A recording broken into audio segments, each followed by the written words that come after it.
Hai, welcome to Rapid Pro 3D. Di video kali ini, saya akan memberi kalian tutorial mengenai 3D modeling software Onshape dengan metode extruding. Oke, let's get started.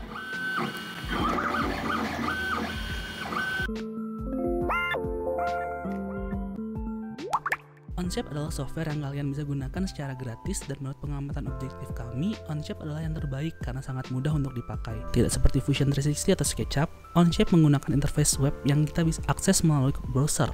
Hal ini membuat kalian tidak perlu mengeluarkan biaya lebih untuk spek komputer yang tinggi, bahkan Onshape bisa kita jalankan di Android. Langkah pertama yang perlu kalian lakukan adalah sign up di web link yang ada di deskripsi di bawah, lalu isi semua informasi yang Onshape butuhkan. Saya sarankan gunakan informasi sekolah bagi kalian yang masih berstatus pelajar atau mahasiswa. Membuat file baru di Onshape sangatlah sederhana, yang perlu dilakukan hanyalah sign in dengan ID yang tadi telah dibuat, lalu klik tombol create, dan masukkan nama file yang akan dibuat. Sebelum kita membuat desain, pastikan unit dari ukuran yang kita pakai sudah tepat. Terkadang tergantung dari region yang kita pilih, Onshape memilih inci sebagai unit dimensi dan pound sebagai berat. Kita bisa ganti ke milimeter dan gram agar memudahkan pengukuran nantinya. Setelah kita setting ini, maka kita siap membuat desain baru. Dan ini adalah interface dari Onshape yang akan kalian lihat setelah masuk. Seperti kita lihat di sini ada plane, right, top, and front. Lalu toolbar untuk membuat desain itu sendiri terletak di bagian atas. Pada bagian kiri terdapat panel feature yang nantinya semua feature dari 3D model yang dibuat terdapat di bagian ini. Kita juga sarankan untuk merename tiap feature yang akan kalian buat nantinya untuk memudahkan proses pengeditan ketika ingin merevisi dimensi atau feature yang sudah dibuat. You will thank us later for that. Onshape adalah satu dari banyak software 3D yang menggunakan dimensioning feature untuk membuat 3D modelnya. Jadi kalian harus membuat sketsa dari fitur apapun yang dibuat. Dan pada kesempatan kali ini kita akan mempelajari mengenai fitur extrude. Jadi setiap proses pembuatan feature desain akan memerlukan dua tahapan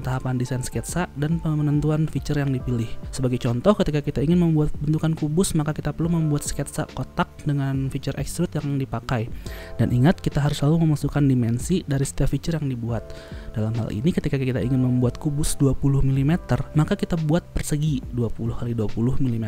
Kita bisa klik icon dimensi yang berada di tengah dari deretan toolbar di atas, atau untuk mempersingkat waktu, kita bisa gunakan shortcut D di keyboard, lalu klik enter atau checklist hijau di kiri atas, dan pilih feature extrude, lalu ganti ukuran yang kita inginkan. Tipe-tipe dari extrude ini bisa kalian pilih dan eksperimen sendiri sesuai dengan kebutuhan desain yang kalian buat. Seperti contoh, Blind adalah tipe feature yang memasukkan nilai dimensi. Symmetric untuk membuat feature berada di tengah-tengah plane atau permukaan yang kalian buat di awal. Up to next adalah ketika kalian membuat feature yang ingin berakhir di plane atau surface setelahnya.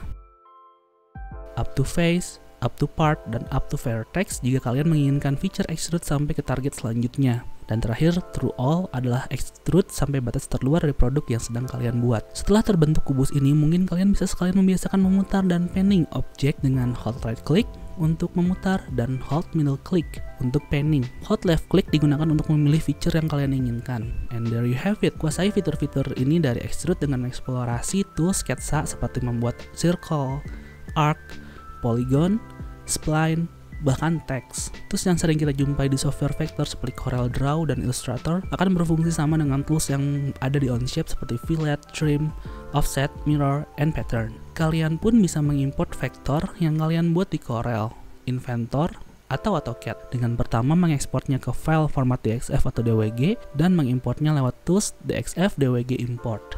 Dan selamat, kalian sudah memahami cara untuk membuat 3D model dengan tipe ekstrusi. Sebagai latihan, kalian bisa membuat gantungan kunci desain kalian sendiri untuk memahami dan memakai semua tools yang ada di sketsa. Nah, kalau kalian ingin coba 3D print desain yang kalian buat, bisa langsung hubungi kami dengan kirimkan desain kalian dari Onshape. Caranya, klik kanan di desain yang dibuat, export, pilih file type STL, dan pastikan kualitas dibuat fine, lalu kirim ke kita 3D modelnya, dan kalian bisa screenshot layar kalian sedang menonton video ini dan dapatkan diskon 50% di pesanan pertama dengan desain kalian belajar extrude di Onshape. Oke, segitu aja, terima kasih sudah ditonton, jangan lupa subscribe untuk next quality content berikutnya, dan see you next time.